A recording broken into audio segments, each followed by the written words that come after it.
자기애적 전이 저항, 자기애적 전이 상태에서 이와 동등한 반복적인 패턴은 환자가 그 자신에게 혹은 그의 정신의 일부로서의 분석가에게 말하고 있다는 잘못된 인상을 준다. 분석가의 동조적인 의사소통에 대한 기분 좋은 반응은 보고되지 않는다. 접촉의 시도에 대한 환자가 자기애적 전이 저항의 상태에 있을 때는 치료사의 접촉에 대한 반응들은 반복적인 패턴에 대한 즉각적인 영향을 주지 않는 것처럼 보인다. 지난 주일에 얘기했던 부분하고 연결시켜서 조금 보자면 일시적으로 자신의 패턴이 접촉 기능으로 반영될 때 정신분열증 환자는 질문과 다른 언어 수위에 대해 애정의 감정으로 반응한다. 여기서 언어 수위라고 하는 게 우리가 접촉에서 어떤 반응을 한다고, 리플렉션을 한다고 하는 건, 만약 내담자가 질문을 했을 때 내가 질문을 되돌려 준다. 이제 이런 경우가 반영이죠. 이 반영을 했을 때 이건 내담자가 원하는 것을 들어주는 것은 아니지만 랭귀지를 되돌려 줌으로써 언어 수유라는 표현을 쓰고 있죠. 이 언어 수유에 대해서 보통 대상전이를 일으키고 있는 내담자의 경우는 나와 그 상담자와 내담자가 구별될 정도의 심리 상태가 독립성을 유지하고 있는 경우죠.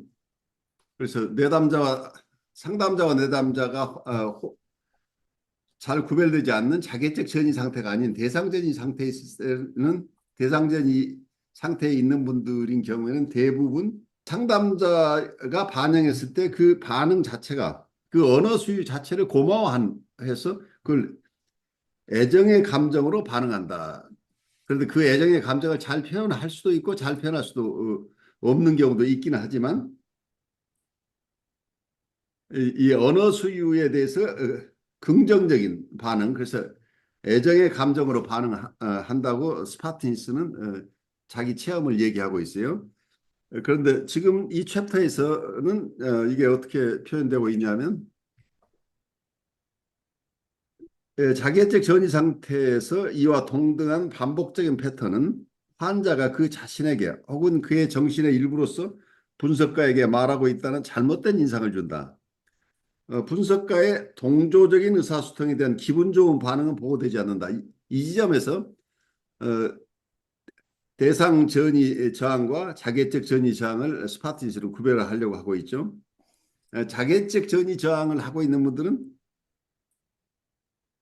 분석가가 내담자가 들어서 기분 나쁘지 않을 그래 자아 동조적인 의사소통을 해도 거기에 대해서 기분 좋은 반응을 잘 보이지 않는다는 얘기예요. 이 점에서 대상전이인 경우, 그러니까 어느 정도 대상과 자기를 구별할 수 있는 분들은 우리가 언어적인 수유를 하는 경우에 애정의 감정으로 반응하는 경우가 많은데, 자기애적 전이 저항이 있는 분들, 그래서 대상과 자기를 잘 구별하지 못하는 이런 분들은 상담자가 반영했을 때 그 반영을 우리가 기대하는 방식으로 반응하지 않는다는 얘기예요. 그래서 분석가의 동조적인 의사소통에 대해서 기분 좋은 반응을 별로 보이지 않는다는 얘기예요. 접촉의 시도에 대한 환자가 자기애적 전이 저항의 상태에 있을 때는 치료사의 접촉에 대한 반응들은 반복적인 패턴에 대한 즉각적인 영향을 주지 않는다. 여기 원문에 이렇게 표현을 하고 있어. Agreeable effects or reactions to the therapist's syntonic communications are not reported as such. 상담자의 자아 동조적인 의사소통에 대한 긍정적인 어떤 정서나 반응을 보이지 않는다는 얘기예요.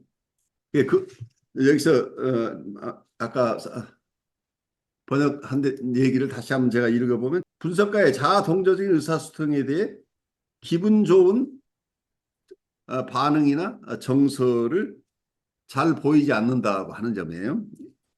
그래서 이분들에게 좋은 얘기를 해줘도 그에 따라서 어떤 치료 진전에 일어나기가 쉽지 않다는 얘기를 하고 있어요.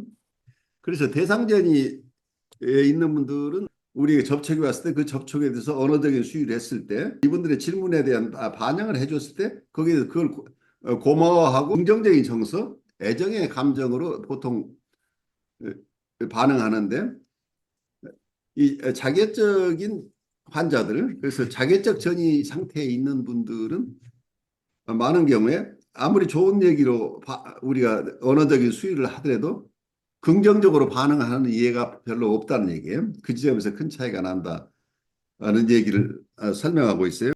여러분들이 하는 얘기를 어떻게 받아들이냐는 그분의 상태에 따라 다르다는 거예요. 어느 분이 선생님 오늘 기분이 좋으신가요? 하실 때 기분이 좋으신가요? 그랬을 때 우리가 내가 기분이 좋다 나쁘다 하기보다 혹시 선생님은 오늘 기분이 어떠신가요? 라고 질문을 되돌렸을 때 그게 어떤 이 언어적인 수유인데 이러한 반응 자체에 대한 반응이 대상전이를 일으킬 만한 내담자들은 그걸 잘 받아들여서 애정적인 반응을 하는데 그걸 잘 표현하거나 표현하지 못하거나 별개의 문제로 일단 그걸 긍정적으로 받아들이는 예가 많은데 자괴적인 내담자의 경우에는 그걸 기분 좋게 받아들이지 못하는 경우가 많다는 얘기예요. 내담자가 접촉이 와서 상담자가 이걸 반영했을 때, 리플렉션 했을 때 기분 좋은 정서를 갖거나 거기에 반응을 하는 예가 별로 없다는 얘기예요. 우리 동조적인 의사소통에 대해서 반드시 이분들이 기분 좋게 반응하지 않는다는 것을 이해하면서 이분들하고 롱텀으로 관계를 맺어갈 필요가 있겠다는 생각을 해요. 간단하게 요약을 했지만 사실은 임상에서는 분명하지 않은 것들인데 이렇게 클리어하게 써놨어요. 이론상 그런데 실제로는 구별하기가 쉽지 않죠. 이분들이 자기를 잘 표현하지 않는 분들이기 때문에 더 어려워요. 예, 그러나 이러한 패턴은 환자가 강렬한 심리적 불편 상태에서 사용하는 반복적인 자기공격 책략보다 덜 중요하며 이 책략을 통해 당신은 나를 좌절시켰고 난 당신을 증오한다라는 말을 하지 못하게 막는다. 진실을 인식하고 보고하기보다는 정신분열증 환자는 무의식적으로 그것을 지워 없애고 은폐하고 가리고 감춘다. 즉 분석가에게 당신이 날 좌절시켜서 당신이 싫다. 혹은 당신이 날 즐겁게 해서 난 당신이 좋다라고 말하는 것 대신에 환자는 좌절스러운 분석가에 대한 증오를 경험할 나는 나 자신이 싫다라고 말하고 분석가가 만족스럽게 느껴질 때에는 나는 지금 내가 만족스럽다라고 말할 것이다. 자, 여기서 이제 이 패턴을 조금 설명을 하자면 이분은 자기애적이라고 하는 것은 제가 초심리학적으로 프로이드식으로 전에 설명을 좀 드렸습니다만 모든 리비도가 자기에게 돌아와 있다고 하는 얘기는 그 여러분들 이분들이 대상을 인지적으로 이해 못하는 것은 아니에요. 대상이 있기는 하지만 그 대상들을 이해할 때 자기 중심으로 이해한다는 얘기예요. 모든 리비도가 자기 중심이니까 대상은 대상 중심으로 보는 게 아니라 자기 중심으로 그러니까 자기와 관련지어서 내담자를 보기 때문에 그 표현 자체도 내가 당신이 싫다라는 얘기를 하지 못하죠. 당신은 좋다라는 얘기도 못한다는 얘기. 왜냐하면 관심의 대상이 자기니까. 당신이 날 좌절시켜서 당신이 싫다라고 얘기하는 대신에 나는 나 자신이 싫다 이렇게. 그러니까 당신이 싫은 게 아니고 내가 싫다예요. 그 대상과 자기를 잘 구별하지 못하는 측면도 있고 이걸 설명하는 방법은 각각 다르겠지만 스파르타니식으로 얘기하면 대상과 자기가 지금 구별되지 않은 상태니까 이때는 이분들의 표현은 대상을 싫다는 얘기 대신에 자기가 싫다고 얘기를 하고 있는데 이 구별이 애매모호한 거죠. 자기하고 대상이 구별되지 않기 때문에 어, 이걸 이 다음에서는 우리 마음의 이고 영역과 자아 영역이 있는데 이고 영역과 자아 영역 간의 경계가 불투명하다는. 그래서 나와 너라고 하는 구별이 잘 안 되는 이런 상황에 있다고 볼 수 있겠죠. 그리고 어떤 프로이드식으로 설명을 한다면 리비도가 자기에게 다 환수되어 있기 때문에 그 리비도라고 하는 것은 심리적인 에너지 혹은 모든 관심, 주의 이런 것들을 다 포함시켜 리비도라고 설명한다 그러면 설명해 본다면 심리적 에너지가 자기에게 모두 부착돼 있어서 대상을 이해할 때도 항상 자기와 관계 속에서만 이해를 한다. 자기와 관련시켜서 대상을 이해하는 거죠. 상담자가 자기를 언짢게 했어요.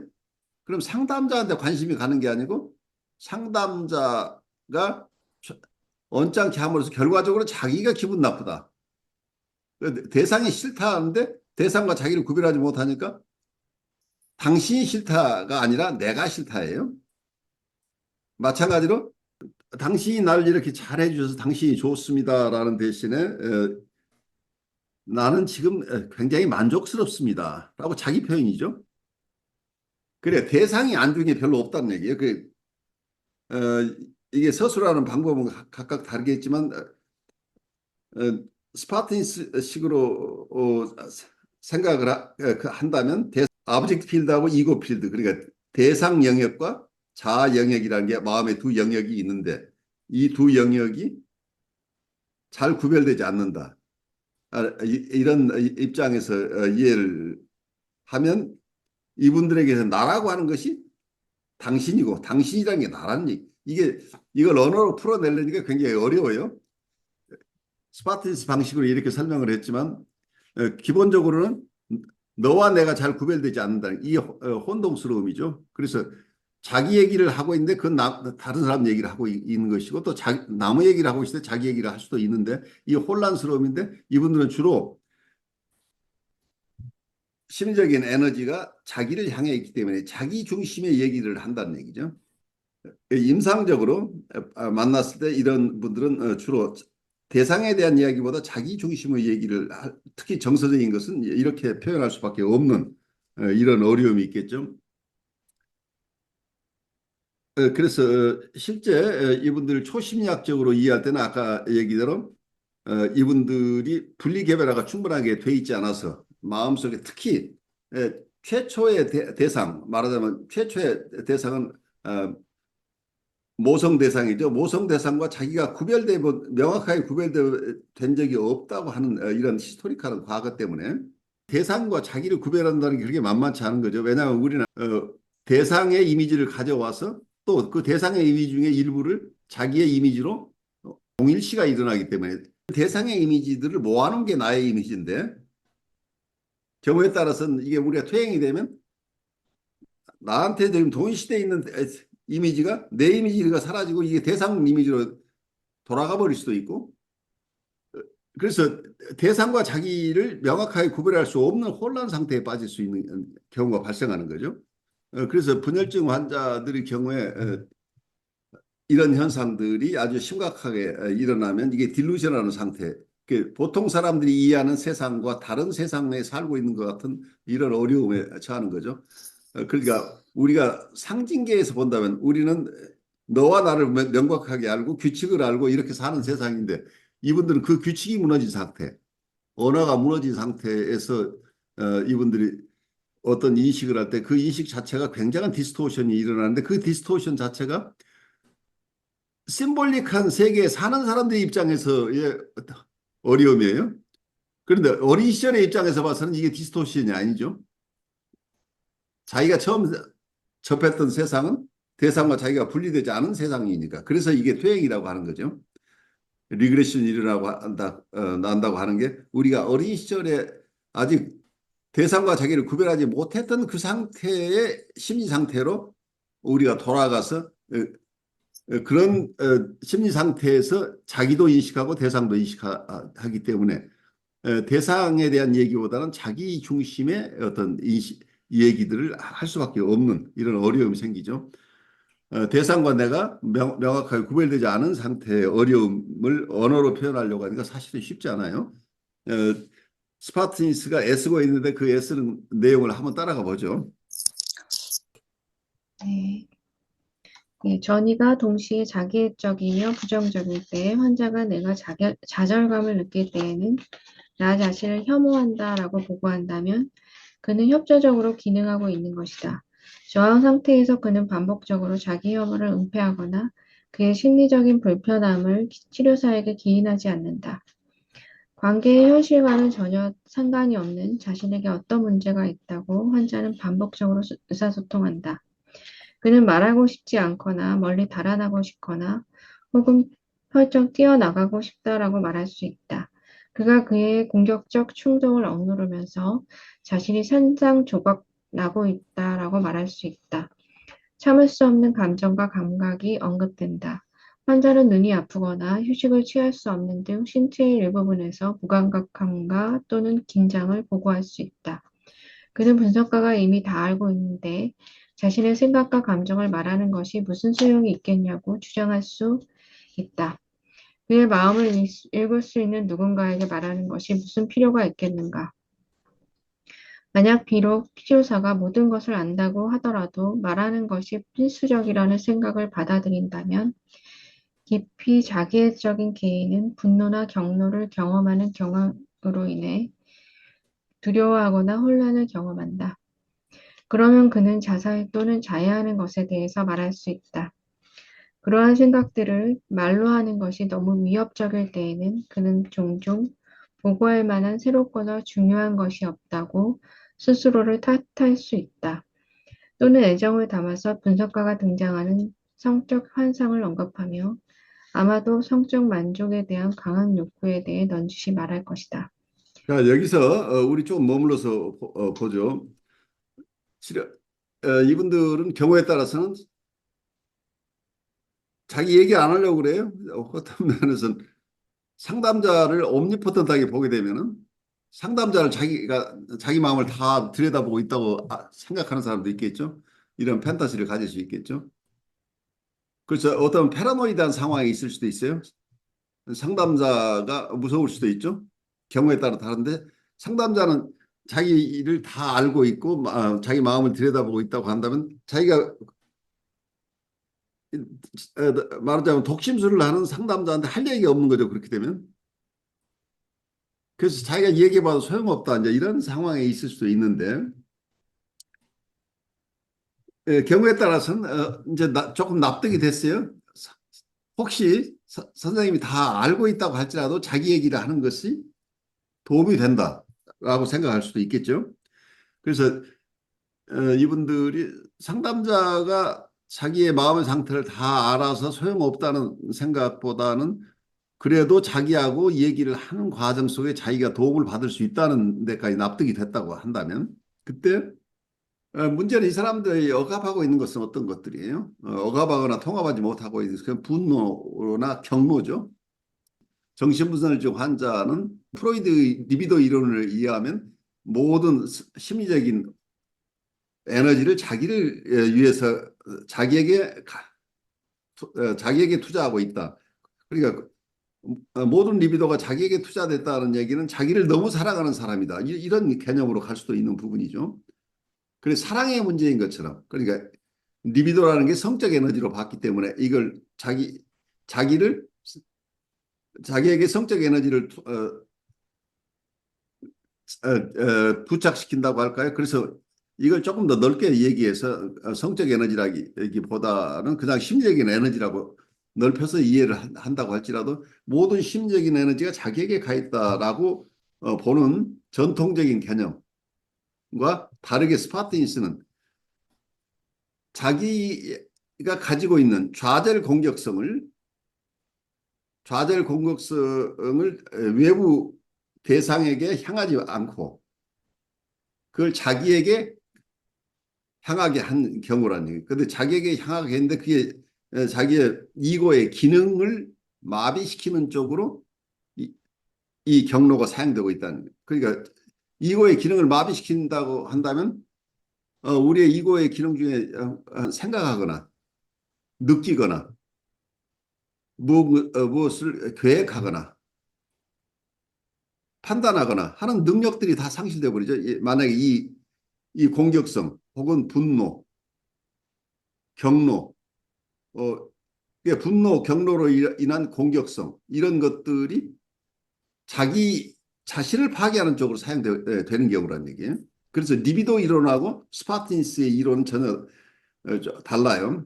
전통적인 초심리학적인 이론에 의하면 이고의 리비도가 모두 투자된 경우를 자기애적 환자라고 이 얘기를 하고 있는데 그 이론 자체가 맞다 틀리다 보다 스파르타니스는 조금 더 뭐라고 임상적인 이해를 하고 있다고 보여요. 스파티스는 어린 시절에 아이가 좌절을 경험할 수 있는 많이 경험할 수 있는 모성적인 대상, 그것이 어머니일 수도 있고 아버지일 수도 있고 어쨌든 모성적인 대상, 이 모성적인 대상과의 관계에서 좌절이 발생했을 때 그 좌절에서는 공격성의 방식이 생기는데 프러스트레이션 어그레션이라고 얘기를 하는데 이 좌절 공격성을 바르게 처리하지 못하고 이 좌절 공격성이 자기 이고의 기능을 마비시키는 쪽으로 사용되는 경우가 말하자면 정신분열증 환자의 경우 정신분열증 환자의 증상으로 드러난다. 이제 이렇게 이해를 해요.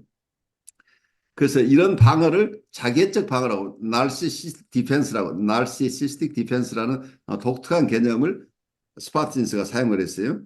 그 스파틴스가 보는 자기애적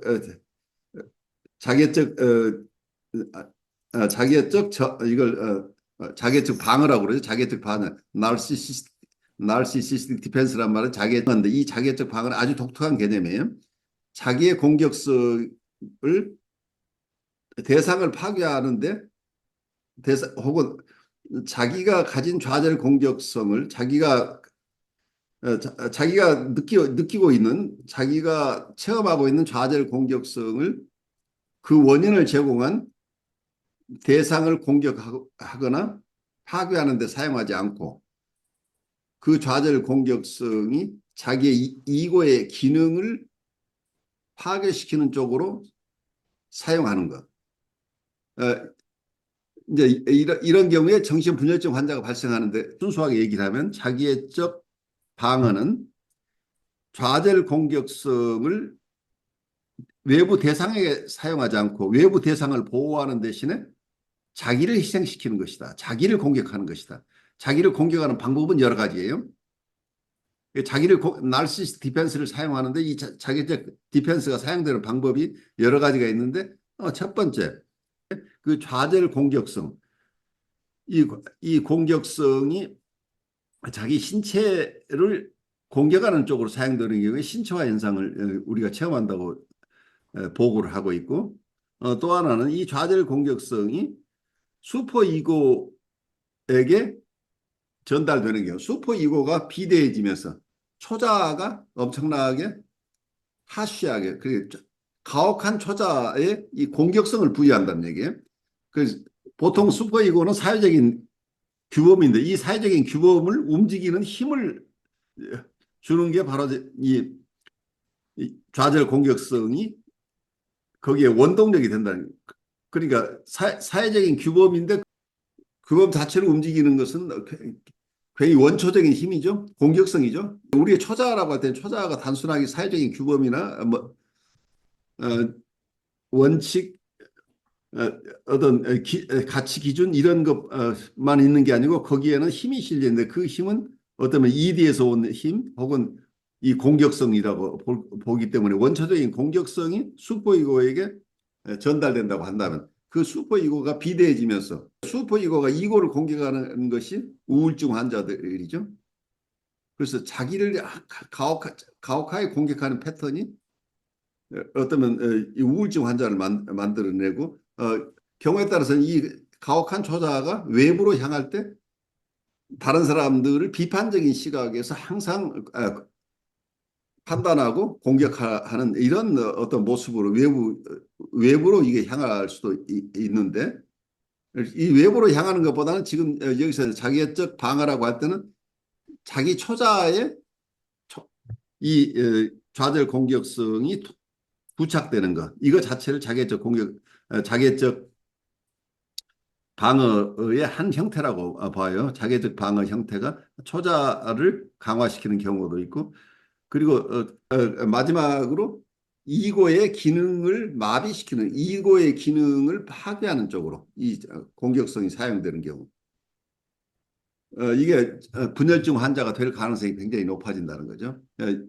이고가 통합적인 이고로서 기능하지 못하게 되니까 이걸 표현하는 방법이 여러 가지인데 이고가 프래그멘테이션 된다고 얘기를 하는 학자들 그 말은 이고가 파편화된다고 표현하기도 할 수 있겠죠. 이고가 쪼개진다. 이고가 분열돼 버린다. 그래서 정신분열증이라는 얘기가 나오고 이고가 조각조각 난다.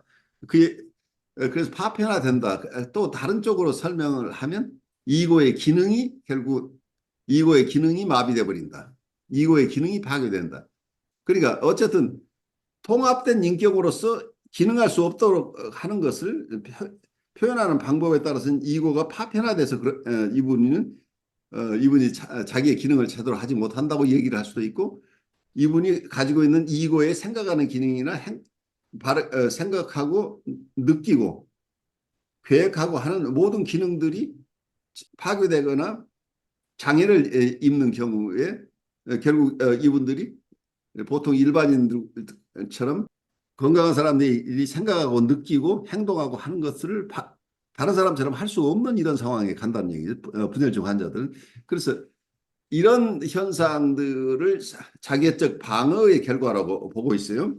교과서로 돌아가서 조금 더 설명을 한다면, 만약 비록 치료사가 모든 것을 안다고 하더라도 말하는 것이 필수적이라는 생각을 받아들인다면 깊이 자기애적인 개인은 분노나 경로를 경험하는 경향으로 인해 두려워하거나 혼란을 경험한다. 그래서 이분들이 자기애적 방어를 주로 사용하는 분들인데, 이분들이 자기 얘기를 하는 것을 의무적으로 느끼는 경우에 이분들은 두려운 게 뭐냐면, 자기가 지금 억압하고 있거나 혹은 분열시켜 놨거나 어쨌든 자기가 받아들이지 않고 있는 분노나 경로를 경험하는 것 자체를 이분은 회피하고 싶어 한다는 얘기죠. 그래서 자기 안에 자기가 가지고 있는 분노나 경로를 경험하는 것이 두려워하면서 많은 혼란을 경험하는. 그래서 이분들이 그 아까 얘기한 자기가 파편화되어 있는 상태인데, 자기 얘기를 하려면 파편화되어 있거나 혹은 지금 제대로 기능을 하지 못하는 이고의 기능을 회복해야 되는데, 왜 그게 두렵냐면 원래 이분들이 자기 안에 있는 분노나 경로를 의식하지 않기 위해서 무의식적으로 방어하고 있는 게 여러 패턴 중에 하나죠. 자기적 방어, 나르시스틱 방어를 사용하는 것 자체가 자기 안에 일어나고 있는 엄청난 분노나 공격성을 직접 대면하지 않으려고 하는 이분들의 몸부림이기 때문에, 만약에 자기 얘기를 잘 해야 된다고 하면 이분들은 그런 자기가 원래 회피하고 싶었던 그 정서를 만나는 것에 대한 엄청난 두려움이 생기고 그로 인한 혼란을 경험한다는 얘기죠. 그래서 이런 경우에 여러 모습으로 또다시 다른 방어를 사용하는 경우들이 생기겠죠. 그래서 이때 이분들은 자살이나 자해에 대해서 얘기하는 경우가 많이 생기고, 경우에 따라서는 여러 가지 성적 환상을 얘기하는 경우도 생기고, 다양한 방식으로 자기 안에 일어나고 있는 어떤 자기가 경험하고 싶지 않은 분노, 경로, 이로 인한 두려움이나 혼란, 여기서부터 벗어나고 싶어 하는 거죠. 이런 것들이 다양한 방식의 저항으로 드러나겠죠. 자기의 무의식에 있는 자기가 분열시켰거나 무의식에 억압하고 있는 이러한 정서들을 자기 스스로 만난다는 것이 이분들에게 가장 어려운 일이기 때문에 거기에 대한 저항이 끊임없이 발생한다는 얘기죠. 그래서 끊임없이 이분들은 자기 안에 있는 이 엄청난 공격성이나 분노로부터 회피하려고 하는 노력을 끊임없이 하고 있다. 이렇게 이해하면 좋을 것 같아요. 결국에 환자가 도움을 요청했던 사람은 사악한 갈망을 자극하며 자신을 조종하고 통제하려고 시도하는 것을 반복적으로 보고할 수 있다. 그리고 그는 종종 치료사에 대한 악랄한 인상과 자신의 인상을 혼동하며 치료사에 대한 생각의 방향을 바꾼다. 예를 들어 그가 임상가를 믿지 않기 때문에 정보를 제공하지 않는 것을 말하는 대신에 환자는 반복적으로 스스로를 믿을 수 없다고 불평할 것이다. 반면에 스스로의 생각 때문에 괴로울 때에 그는 몇 번이고 당신은 내가 끔찍하다고 생각하죠? 라고 말할 수 있다. 이분들의 여러 임상적인 모습들을 스파트니스가 설명하고 있는데, 기본적으로는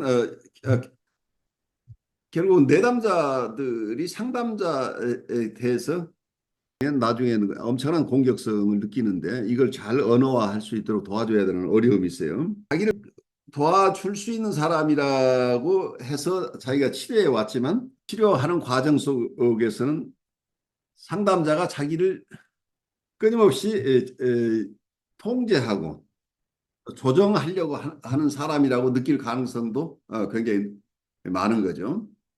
그런 점에서 이분들을 치료하는 과정 속에서는 이분들이 저항이 아주 다양한 형태로 드러나요. 그래서 자기를 잘 드러내지 않고 끊임없이 여러 방어 패턴, 경우에 따른 침묵하고 그 언어로 표현하지 않고 여러 다양한 모습의 비언어적인 커뮤니케이션 중심으로 이분들이 반응을 하는 경우도 많이 있고 경우에 따라서는 엄청난 혼란 속으로 빠져들어서 스스로 자기의 공격성이나 분노를 느끼지 않고 살아가려고 하는 이런 방어들이 끊임없이 반복되는 거죠. 그래서 이분들이 자기들이 자기 스스로를 파편화하는 이런 저항이 가장 근본적인 저항이죠. 자기를 파편화해서 자기 안에 있는 정서들을 느끼지 않으려고 하는 자기한테 있는 분노로부터 벗어나고 싶어하는 어려움 이런 방어 패턴을 계속 사용하고 있고 그리고 언어로 표현한다는 것 자체에 대한 저항이 이분들에게 끊임없이 있는 거죠. 그래서 비언어적인 표현들을 계속하고 있는데 이분들이 이 자기에게 있는 분노나 공격성, 좌절 이것을 자기 안에서 자기를 파괴하는 방식으로 이것을 이게 소화라고 얘기할 수 없죠. 소화되지 않는 것이 결국은 자기를 파괴하는 쪽으로 사용되는 경우에 이분들은 그 어려움에서 벗어나지 못하는데 이러한 자기 안에 있는 자기가 소화하지 못하고 있는 이러한 불편한 것들 자기 안에 있는 엄청난 분노나 공격성이 언어를 통해서 점차적으로 방출될 수 있도록 도와주는 것이 우리에게 부과되는 상담자가 끊임없이 애써서 이분들을 도와야 되는 부분이죠.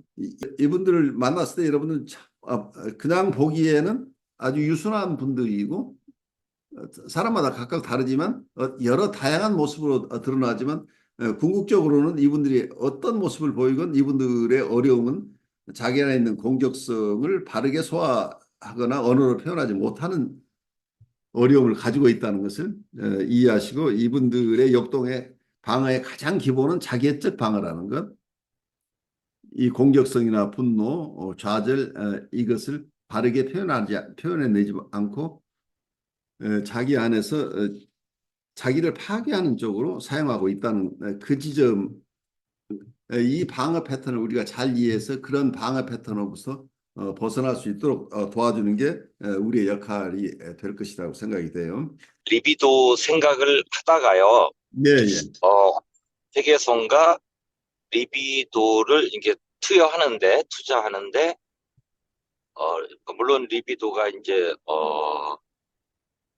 삶의 에너지일 수 있고, 어떻게 보면 이제 죽음 역동 같은, 죽음을 향한 에너지라고도 본다고 했는데, 리비도를 투자하는 대상이 원래 이제 자아에서 대상을 향해 간다가 이제 보통, 그 대상 관계 쪽에서 이제 나오는 말인 것 같은데요. 그렇죠. 거기서 대상에 투자된다. 네. 네네. 대상에 투자되는데 언뜻 생각하면 그 리비도가 대상으로 향해서 어떤 긍정적인 것, 어떤 그 유기화되고 구조화되고 고도화되는 방식으로 성장하는데 투자된다라고도 보여지는데요. 그렇죠. 네. 또 어떤 면에서 보면 파괴를 향해 리비도가 투자된다라고도 볼 수 있지 않을까 하는 생각 때문에 리비도를 너무 긍정적으로만 묘사하면 이제 삶의 역동으로 보면 사랑의 역동으로 보면 성의 역동으로 보면 긍정적인 요소라고 볼 수 있지만 그 반대로 어떤 파괴성, 공격성, 어떤 잔인성 이쪽으로도 투자가 되는 게 맞지 않나 이런 생각을 좀 해봤거든요. 선배님 아주 중요한 질문을 하셨어요. 그러니까 프로이드가 초기에는 리비도만 가지고 우리의 심리 현상을 설명하려고 애를 썼어요. 그래서 리비도 중심의 이론이었는데 1920년대에 와가지고 이 이론을 크게 수정을 해요. 그래서 리비도만 가지고 설명하지 않고 우리의 드라이브를 둘로 나눈 거죠. 하나는 섹슈얼 드라이브하고 또 하나는 어그레시브 드라이브. 성적 욕동과 공격적인 욕동 둘로 나눴어요. 그래서 우리는 원초적으로 이 두 가지 욕동을 가지고 있다고 보는 거예요. 그래서 이중 욕동 이론이라고 설명할 수 있겠죠. 그러니까 손대행님이 지금 설명하고 있는 그 부분을 프로이드가 후기 이론으로 발달시켰다는 거죠. 그걸 다른 표현으로는 또 라이프 인스팅트하고 데스 인스팅트라고 이것이 하나가 아니고 이게 둘이다 하고 후기 이론에서는 설명을 하고 있어요. 그래서 프로이드 자신이 자기 이론을 점차 초기 이론으로부터 후기 이론으로 바꿔가는 과정 속에 있기 때문에 프로이드를 이해하는 게 만만치 않죠. 그래서 초기 이론은 리비도 중심의 이론인데 후기에 들어서면서 이중역동 이론으로 바뀌면서 그 어그레션이라고 할까요? 어그레시브 드라이브나 이 어그레션이라고 하는 것, 어그레시브 드라이브 이 부분을 초기에 리비도 중심의 여러 이론들을 그 당시는 리비도만 가지고 설명했던 부분을 나중에 우리의 본능을 둘로 나눴으니까 이 두 가지 이중 역동 이론을 중심으로 초기 이론들을 수정해야 되는데 프로이드가 실제로 그럴 만큼 시간적인 여유가 없었던 거죠. 그래서 프로이드의 초기 이론들은 전부 리비도 중심의 이론으로 설명돼 있고 후기에 가서는 이 두 가지 이중 역동 이론으로 설명하고 있어서 이것을 다 통합해 내기가 만만치가 않아요.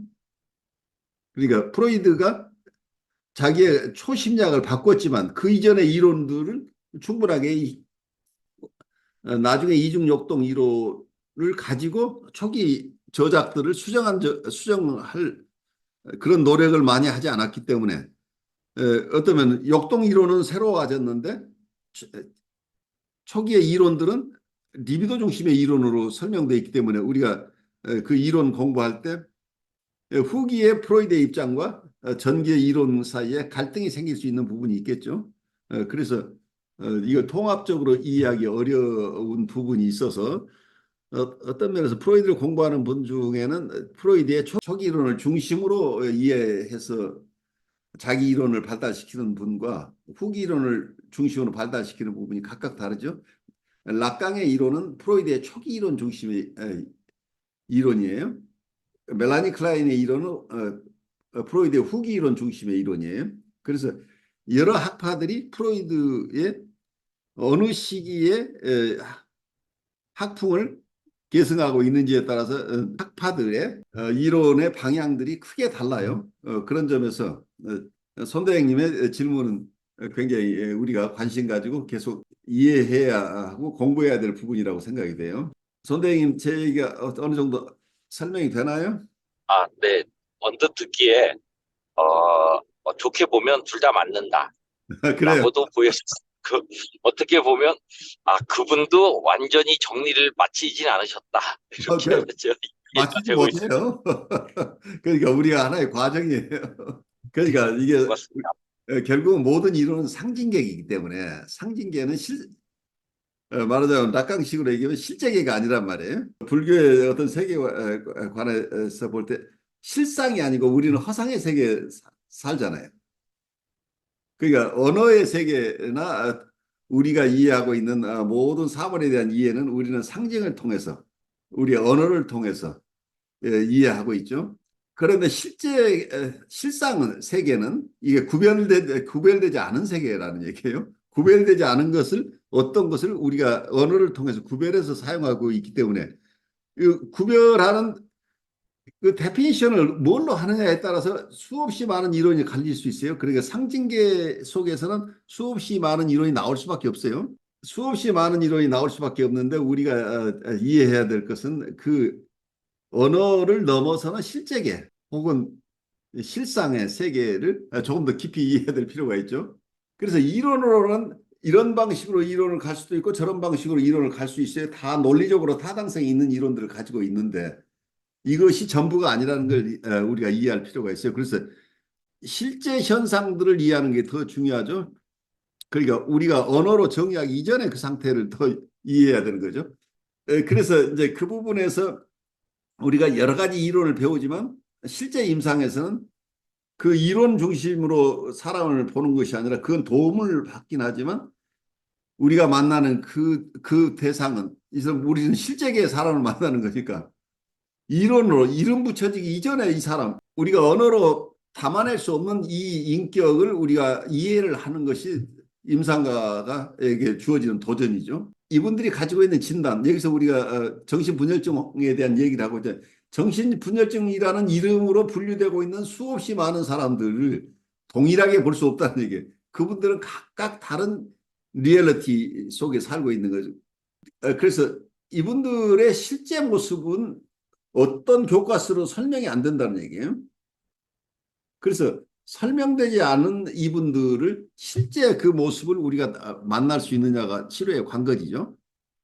그래서 우리가 어떤 진단명을 가지고 이분들을 만나려고 할 때 큰 어려움이 생기죠.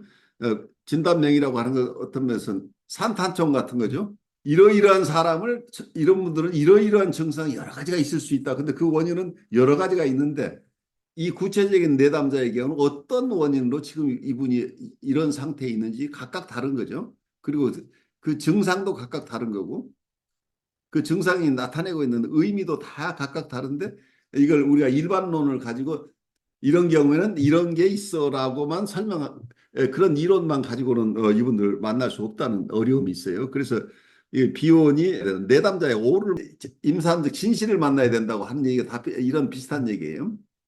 그 오는 항상 변화하는 오라고 이제 이렇게 설명을 하고 있는 거죠. 그래서 내가 어제 만났던 그 사람이 아니고 이분은 끊임없이 변모해가는 어떤 대상이라고 하는 이제 이런 것을 우리가 이해를 해야 되는데 그런 점에서 우리가 단순한 진단명이나 우리의 이론만 가지고는 내담자를 만날 수 없고 우리가 깊이 훈련해야 될 것은 실상으로서의 그분을 만나는 훈련을 우리가 해야 되는 거죠. 어떤 내담자도 단순하게 진단명 하나로 이 사람을 설명해낼 수 없다는 어려움이에요. 그런 점에서 우리가 가지고 있는 상징만을 가지고 이분을 이해하는 게 아니고 실제 이분을 만나는 것을 어떻게 만날 것인가.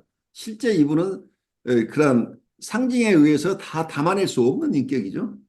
그래서 분열증 환자라고 하지만 모두가 각각 다른 개체라는 걸 이해를 어떤 사람도 똑같은 사람은 없다는 것을 우리가 이해를 할 필요가 있는 거죠. 우리 손대행님께서 아주 중요한 주제를 가지고 논의를 해주셨는데 혹시 여기에 대해서 여러분들 함께 나누실 분이 있으면 나눠주시면 좋겠어요. 교수님 말씀 잘 들었고요. 제가 뭐 이렇게 본문 중에서 혹시 제가 잠깐 이해가 안 가는 부분을 질문 예, 하나 드려도 괜찮겠습니까? 물론이죠. 예, 예. 어, 그 본문에 보면 결국에 환자가 도움을 요청했던 사람은 사악한 갈망을 자극하며 자신을 조종하고 통제하려고 시도한다는 것을 반복적으로 보고할 수 있다. 이 대목에서 약간 제가 이해가 안 되네요. 한- 이제 뭐냐면 이분들 아까 얘기대로 자기가 경로를 하고 분노가 있고 공격성이 있고 이제 그래 자기 안에 있는 분노들을 가지고 있는 분들인데 이것을 이분들은 의식하지 않고 살잖아요, 보통. 그래 자기가 몸이 아파 버리는 거죠. 그런데 이 치료가 진전되면 점차적으로 자기의 생각이나 정서를 표현하기 시작해요. 그러면 어느 시점에서는 의식 속에 공격성을 생생하게 느끼기 시작할 거 아니겠어요? 그리고 공격성이 느껴지면 이분들은 많은 경우에 그 공격성을 자기 안에 담아낼 수 없기 때문에 이걸 투사하는 경우들이 발생해요. 그러면 자기 안에 지금 공격성이 있는데 상담자가 자기를 공격하는 사람이라고 느낀다는 얘기예요. 이렇게 생각을 해보죠. 이분의 어린 시절의 체험 속에서 자기를 항상 통제하고 자기를 조종하는 대상, 그래 치매적인 대상과의 삶 속에서 이분이 많은 좌절 공격성을 느꼈는데 그 좌절 공격성을 표현해내지 못하고 결국 이런 것을 자기 안에 담아서 자기 스스로를 공격하는 이런 패턴으로 평생 살았는데 어느 순간에 이분이 환경이 나빠지면서 정신분열증 환자가 됐다고 치면은 이분이 심한 리그레션이 일어났는데 그래서 분열증 환자로서 지금 어려움을 겪고 있는데 이분이 어떤 얘기를 하거나 어떤 생각을 하거나 어떤 생각이나 어떤 정서나 이걸 표현할 수 있도록 도와주는 오랜 시간이 거치면 이분이 자기 생각도 얘기를 하기 시작하고 자기의 분노, 공격성도 얘기하기 시작하는데 문제는 이 공격성이 처음에 자기 안에서 의식으로 들어온 것이 굉장히 힘드니까 이 공격성을 계속 자기 안에 담는 것보다는 이때는 외부에 투사하는 이 공격성을 나한테 투사하는 경우가 발생한다는 얘기예요. 그래서 상담자에게.